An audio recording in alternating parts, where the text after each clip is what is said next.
Good morning, and welcome back to Morning Drive Quotes. Today, we take inspiration from Mark Manson's The Subtle Art of Not Giving a Fuck*. This book carries a simple reminder: your time and energy are limited, and peace comes from choosing wisely what deserves your care. As you drive this morning, let these reflections travel with you not as rules, but as gentle reminders to live lighter, freer, and more focused. Here's the first. You can't be an important and life-changing presence for some people without also being a joke or an embarrassment to others. Think about it. Anyone who has ever made a difference, an artist, a leader, a dreamer, has also faced criticism. The moment you step out of the ordinary, someone will misunderstand you. Someone will mock you. Someone will roll their eyes. That's not a sign you're wrong. It's a sign you're visible. We often waste mornings worrying about what people think. What if they don't like me? What if they laugh? But approval is not the measure of a meaningful life. In fact, the more important you are to the right people, the more unimportant or even irritating you'll seem to the wrong ones. This is not a flaw. This is balance. If you try to please everyone, you end up pleasing no one. You dilute your truth, silence your voice, and trade authenticity for acceptance. And in the end, you lose yourself. So let this morning be a reminder. Your worth is not decided by universal applause. The very fact that some people misunderstand you means you are daring to stand for something. You are daring to live in a way that leaves a mark. Think of it like driving. The faster and clearer your direction, the more likely someone will honk as you pass. But you don't stop the car every time someone honks. You keep driving toward your destination. Life works the same way. So today, release the burden of trying to win everyone's approval. Ask instead, am I being real? Am I living in alignment with what matters to me? If yes, then stay the course. Because being a light for some will always mean being a shadow for others. That's the cost of authenticity, and it's worth it. And once you stop trying to please everyone, a deeper question emerges. If I'm not defined by approval, then what defines me? Mark Manson answers sharply. Who you are is defined by what you're willing to struggle for. Who you are is defined by what you're willing to struggle for. Mark Manson writes bluntly, who you are is defined by what you're willing to struggle for. It sounds simple, but it cuts deep. Because in the end, we're not shaped by what we want, we're shaped by what we're willing to endure. Think of a runner training for a marathon. Almost everyone says, I'd love to run a marathon someday.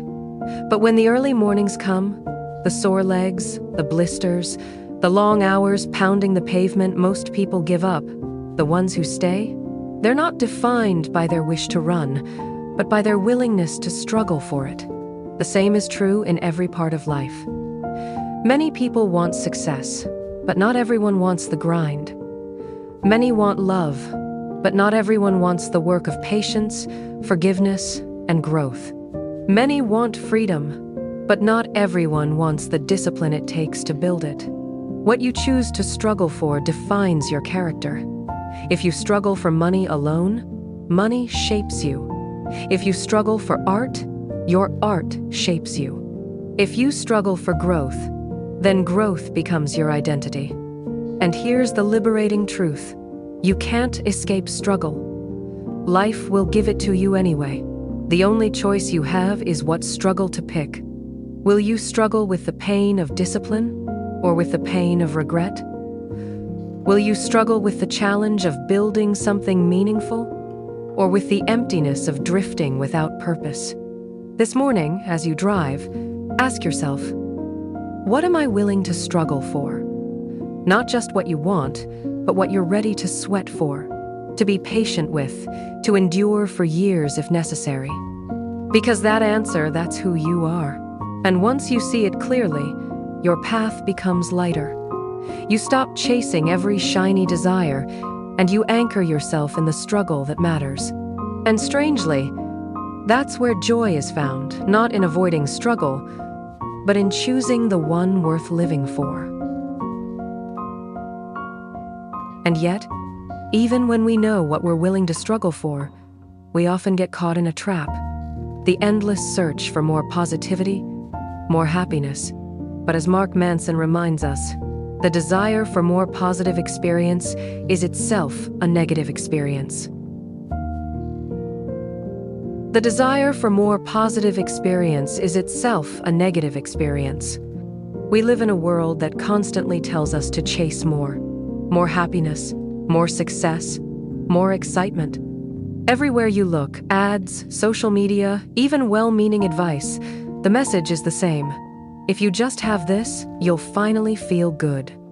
But Mark Manson flips this idea upside down.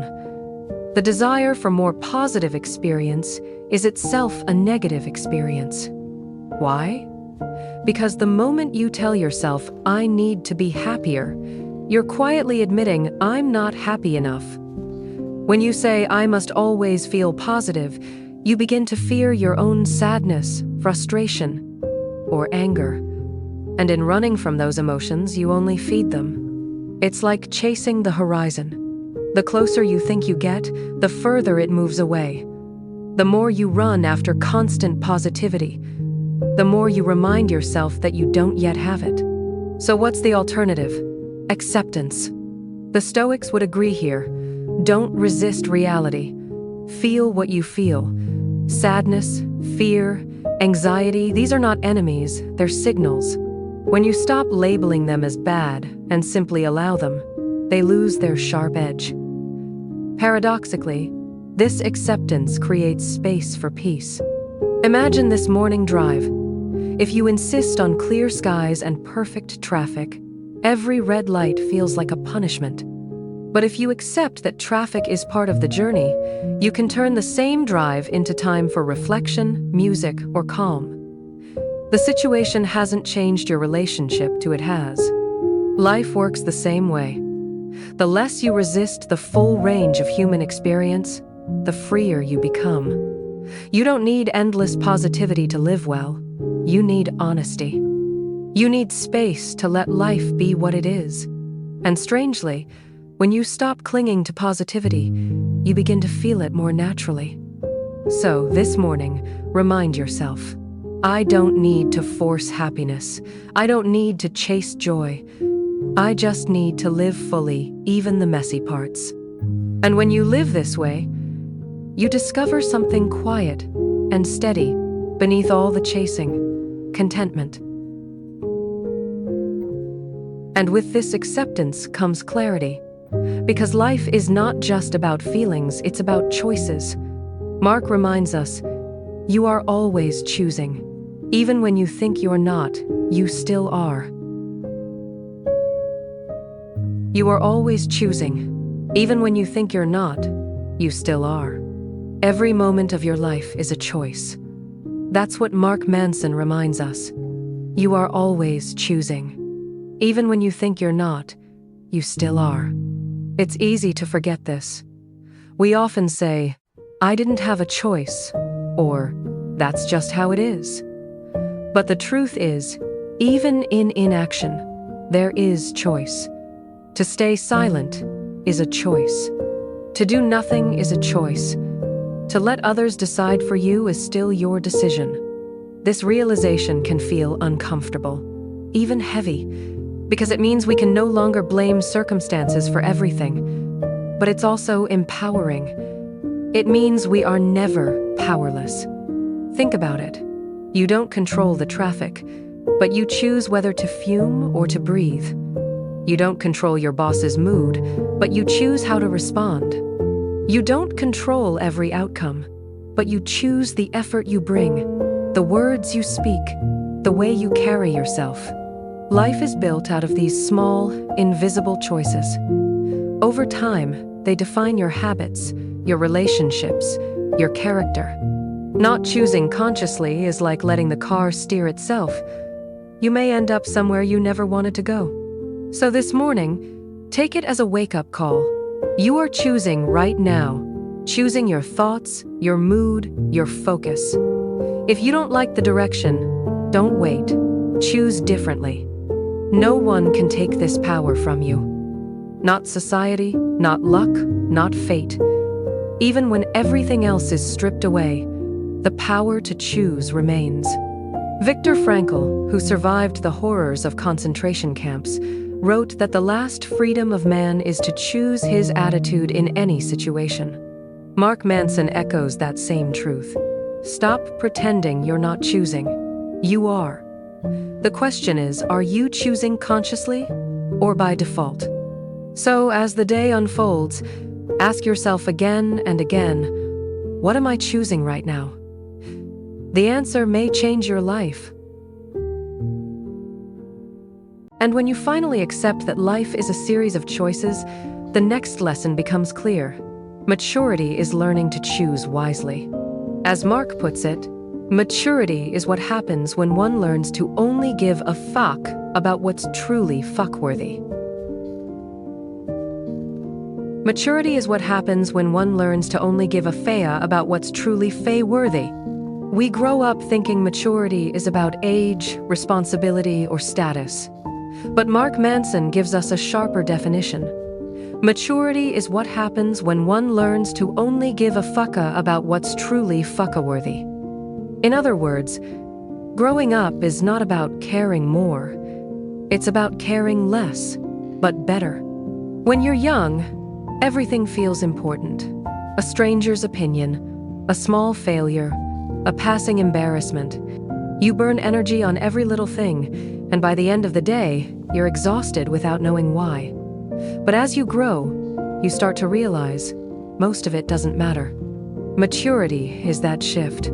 It's the wisdom to say, this is not worth my time. This is not worth my peace. And at the same time, this, my family, my health, my values, my dreams, this is worth everything. It's like cleaning out a closet. At first, it's stuffed with junk. Clothes you don't wear, items you don't use, dust you don't need. But when you let go of what's unnecessary, space opens. Suddenly, what remains has room to breathe. Life works the same way. The truth is, you can't give your care to everything. If you try, you'll burn out. But when you choose wisely, when you reserve your energy for what's truly F-times-worthy, life becomes lighter, clearer, and strangely more joyful. So ask yourself this morning, what am I carrying that doesn't deserve my care? Maybe it's resentment from yesterday. Maybe it's fear of what others think. Maybe it's the endless chase for things that don't even fulfill you. And then ask, what actually deserves my full attention? Give yourself permission to let the rest go. Because maturity is not about hardening, it's about sharpening. It's about being ruthless with your energy so you can be generous with your heart. So let's gather the 5 reminders from today's drive. You can't be a meaningful presence for some without being a joke to others. Who you are is defined by what you're willing to struggle for. The desire for more positive experience is itself a negative experience. You are always choosing, even when you think you're not. Maturity is choosing to care only about what truly matters. These lessons are not about indifference. They're about freedom. The freedom to stop chasing everything and to start focusing on what truly makes your life meaningful. If this reflection gave you a sense of clarity this morning, do one simple thing. Like this video, subscribe to the channel, and share it with someone who needs a lighter way to look at life. And don't stop here. In the next episode of Morning Drive Quotes, we'll dive into Brené Brown's Daring Greatly, a powerful guide to finding strength through vulnerability and living with wholehearted courage. Until then, choose carefully, live lightly, and remember, not everything deserves your care, but the right things deserve all of it.